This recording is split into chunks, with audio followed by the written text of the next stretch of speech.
Well, let's dive right into it. It's been a big month for crypto policy and politics, and we have two amazing guests joining us to dive into it all.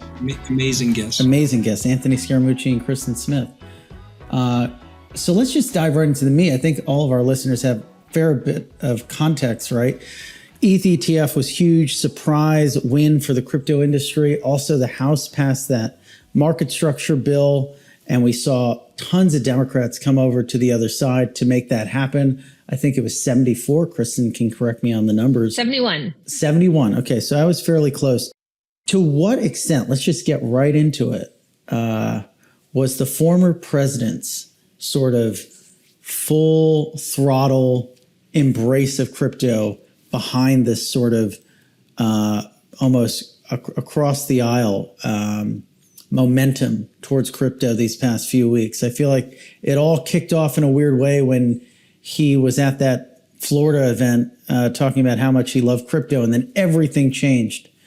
Maybe we can start with you, Kristin. It was a massive change. I mean, you can't understate how big things have been. I know there's a combination of factors. I think Trump speaking about crypto was certainly a catalyst, but it came at the time of a couple of other events. One is sort of the political maturity of crypto, right? That we've had all this polling lately that the crypto voter is real, and that there are people that are out there looking at these policies. I think that both Democrats and the White House have taken note of that.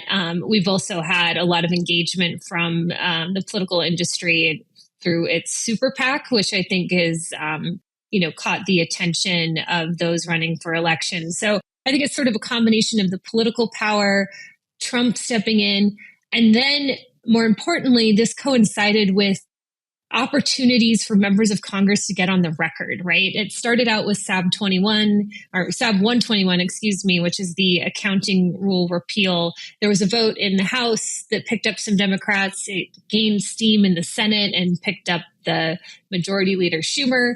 And then we had the FIT 21 vote. And so I think it's sort of the confluence of all of these events within the course of a couple of weeks that have led us to where we are today. Yeah, makes sense. And it looks like, Anthony, right, the shift has maybe also happened at the level of the White House, right, with that sort of, with the White House not necessarily vetoing this market structure bill, but also maybe placating a bit to the Gary Gensler, Elizabeth Warren side with sort of an opposition notice there. What's your sense of, is the White House maybe waking up to the crypto voter? So I know the campaign is. I can't say for the White House is, but in talking to members of the president's campaign, President Biden, they have had their bell rung. And so just to put it into context, and Kristin knows these numbers better than me, but you can Google this. How many crypto owners are there in the United States? 93 million. How many dog owners are there in the United States? 65 million. So, you imagine a politician saying, hey, I'm anti-dog.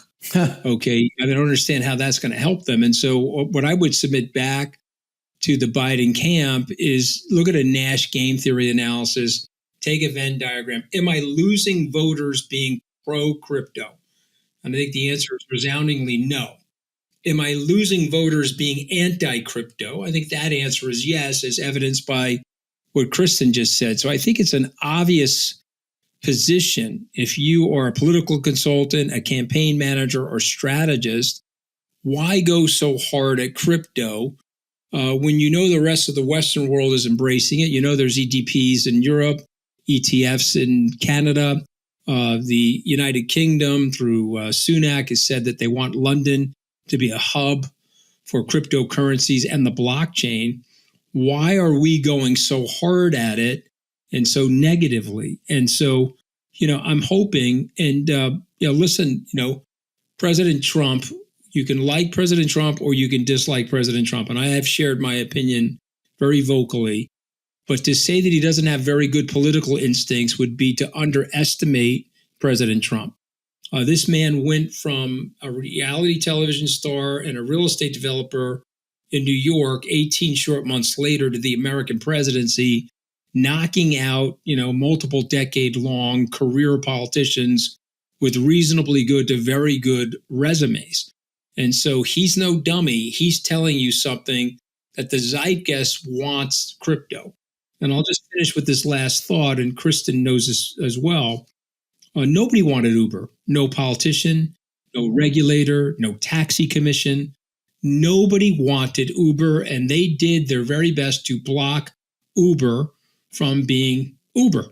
But you know who wanted Uber were the people. The people wanted Uber, and I think that's the same thing with crypto. I think the point that you're making, Anthony, that I've been seeing a lot is the fact that the number of people in the American, electorate who are anti-crypto and maybe align with or vote on or vote in favor of sort of the policy prescriptions of Gary Gensler and Elizabeth Warren is a small fraction of the number of people who own crypto or are pro-crypto.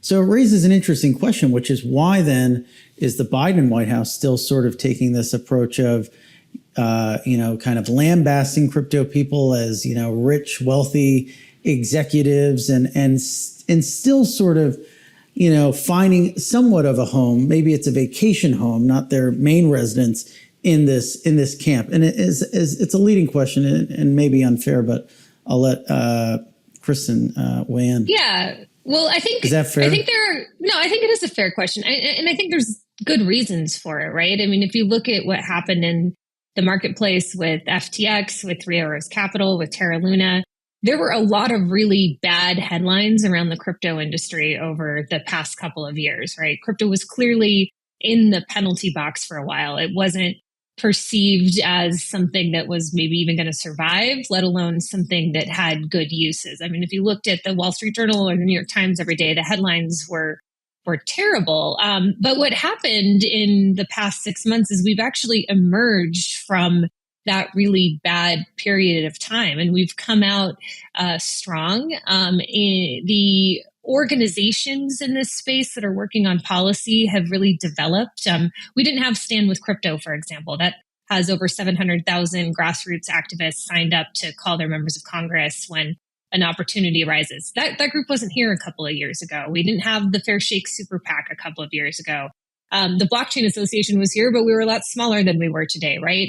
I think if you look at all of the companies, the Coinbases of the world, the Krakens, some of the larger funds, they'll have teams in Washington now. This didn't exist a couple of years ago. So we're now in this space, in this place where we have all of the pieces that are needed to effectively engage in the process. And we're at a level of maturity that we didn't have before. So I think it's sort of a combination of recovering from these series of bad events and then kind of emerging and saying, hey, we're adults, we're here, we want to engage, we want to figure this out. I think that's led us to where we are today. A lot of people scoff, Anthony, at the prospect that the crypto voting bloc, if you will, is enough to sort of sway elections in these battleground states. Is that overstated or understated in your view? Can there be an impact? Okay, so let's go through this statistics for a second. If there are 93 million crypto owners, and don't go by me, we can Google that number. Coinbase has that number. Let's say that 1% of them are ardent one-issue voters. That's 930,000 votes. And so if they happen to be, a portion of them happen to be in the swing states, I just want you to understand that Joe Biden won the election last time, not by 8.5 million popular voters. He did have an 8.5 million voter advantage over Donald Trump, but he won by 45,000 votes in 3 swing states, Wisconsin, Michigan, and Pennsylvania. And so if you're telling me only 1% of the 93 million care, and if several 100,000 of those, Frank, are in those 3 or 4 states, Georgia, Arizona, and they could influence, impact, or change the election, then I think it's something people should be focused on. And so I'll cede the point that people are typically not one-issue voters. Now, let's say that 99% of them aren't. But what if 1% of them are? Then what happens? And do we have polling, Kristin, on these states? Yes, we do. So there have been a series of polls throughout the year, but there's one on our link to our website that HarrisX did, sponsored by Digital Currency Group. a couple weeks ago. And here's the couple points that stand out to me. This was a poll of swing state voters. So just looking at those states that matter to Biden and Trump, but also to some of the key Senate races. And 1 in 5 in these battleground states consider crypto a major issue in the election. So what Anthony was saying, if you've got 20% of your voters that actually are looking at this and care about this, that can be meaningful in these tight races. We also have 40% of voters in swing states wish candidates talked more about their crypto policy positions.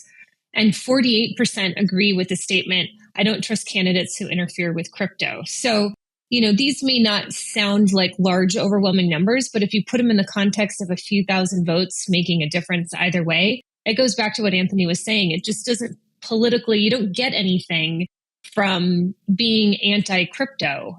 In fact, what you end up getting is what happened to Katie Porter in California, where there's a bunch of money that goes into your race to make sure that, Elizabeth Warren doesn't have more allies in the Senate. And so I think, I think there's, there's only upside to engaging. It doesn't mean you have to be come in and be for no regulation, right? I think what the industry is asking for is regulation. So this is an easy position for both parties to take. And, I'm really encouraged that we've been able to keep this to be a bipartisan issue going forward, because whatever policies ultimately become law, we want them to be crafted with bipartisan input so that they stay and remain stable and aren't changing from political cycle to political cycle. Oh yeah, I just want to add something, if you don't mind, Frank. I think what Kristin is saying is the reason why she does such a great job at the Blockchain Association, because she's in the search for right or wrong policy and what is right or wrong for America. And the question that you have to ask yourself is, does America want to maintain its mantle of financial services leadership? If it does, there are right and wrong approaches to this. Let's use best practices and let's embrace the great elements of crypto and the blockchain. Let's screen out the frauds and the rogue players, all of which all honest and decent, ethical people in the industry want to do that. And then the issue is, how do you avoid hard right or hard left regulatory decision making? Because you see, what Kristin is saying is, we want crypto to be a nonpartisan issue. This is right for the country. Here are the reasons why it's right, and we should take it off the table. Interestingly enough, there's only one bipartisan thing that everybody agrees on right now, and that is an imposition of tariffs on China. Other than that, they disagree on everything. We want crypto to go into a bucket of bipartisan support. China and crypto. So what do you think changed? Did Trump have some sort of come to Jesus moment? Because he wasn't pro crypto necessarily with then Treasury Secretary Steve Mnuchin back in during his administration. Did someone show him the polling numbers? To Anthony's point, he's a very savvy anti-politician, or you could call it potentially, or was it just a classic Trump sort of random thing? What got him? Do we have any sense of how he caught the crypto bug? And then on the flip side, I'm curious to unpack like the extent to which the Biden administration, or rather the campaign, to Anthony's point, has had a massive wake-up call as well. So maybe we can take a look at both campaigns for a second.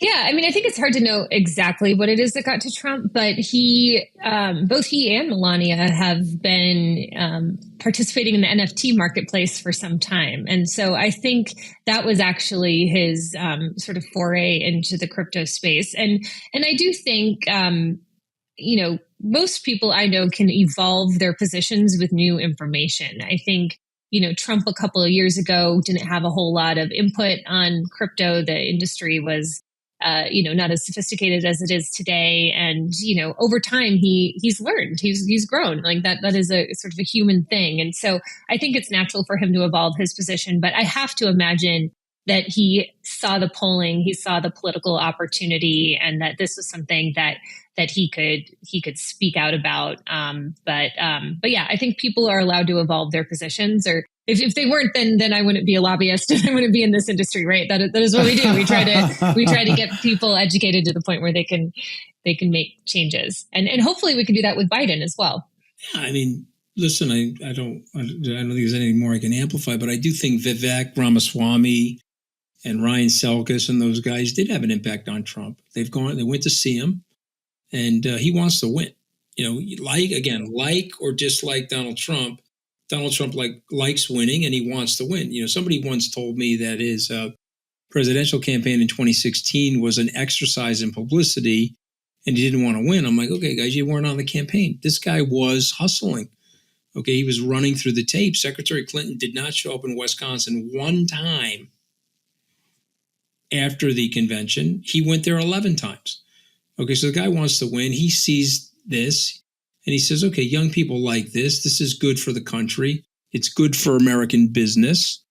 Why should we let someone else lead this when the United States can lead this?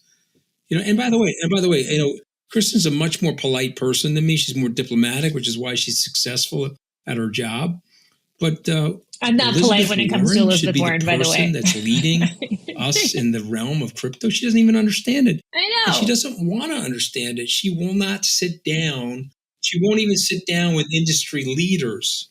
So do you think, in terms of, Trump has been doing some interesting things, like appearing on, wonky podcasts, embracing crypto, embracing Solana-based shit coins as well.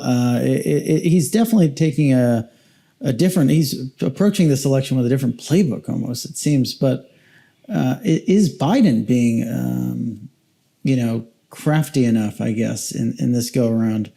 I think for a long time, the Biden administration has deferred to Elizabeth Warren on all things financial services. And they said, all right, this is her specialty. This keeps her off our back. We'll let her kind of run the playbook here. And I think Gary Gensler is very close with Elizabeth Warren, and he wants to assert all the authority of the SEC over this entire space. Well, all of a sudden we have all these challenges going to court, and it turns out maybe the SEC's interpretation of the law isn't always correct. And I think, for a long time, Democrats were able to be like, oh, we trust Gary. He's got this at the SEC.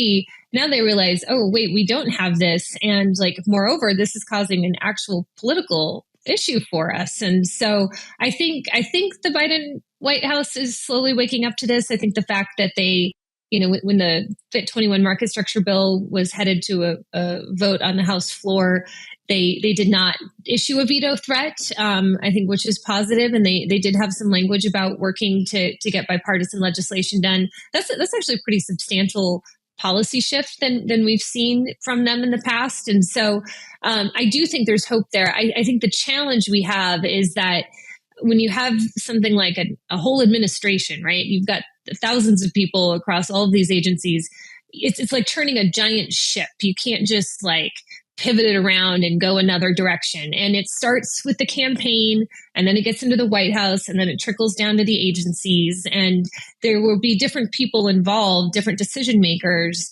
who are, see the shift faster than others. And so I think the question is going to be, is Biden able to, put his crypto policy positions on a new course before the end of the administration, or is this something that is going to end up being a point of difference as we head into the presidential election between Trump and Biden? So I haven't given up hope that Biden can shift, but we're all watching it very closely to see, because it's one thing to not issue a veto threat. It's quite another thing to maybe not veto the SAB 121 repeal, right? Or look to replace Gary Gensler at the SEC. Or there's some much stronger things he could do to really show he's for it, as opposed to just kind of responding when he's boxed in a corner. So I know a lot of folks are watching, and a lot of folks will make their decisions about who they vote for in November based off of what Biden does on this front. It looks like there was a massive shift, though, if you look at just the number of Democrats you had come over. I know there are a lot of people hard at work, like Mark Cuban, sort of pounding the table on, convincing Democratic legislators to be on board with crypto and engage with the industry.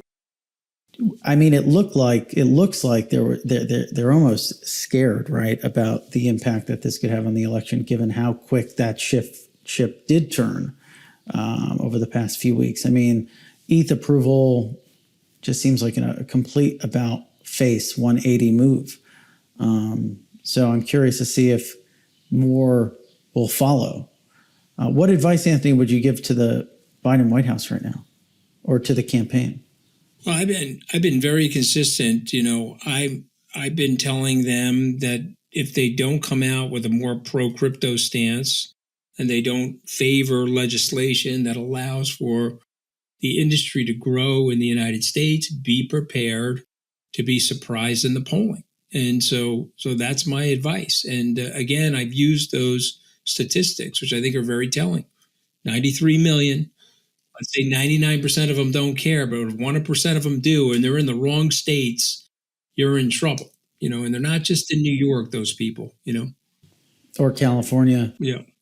Are from your conversations, Kristin, are Democrats concerned about losing the election over this issue?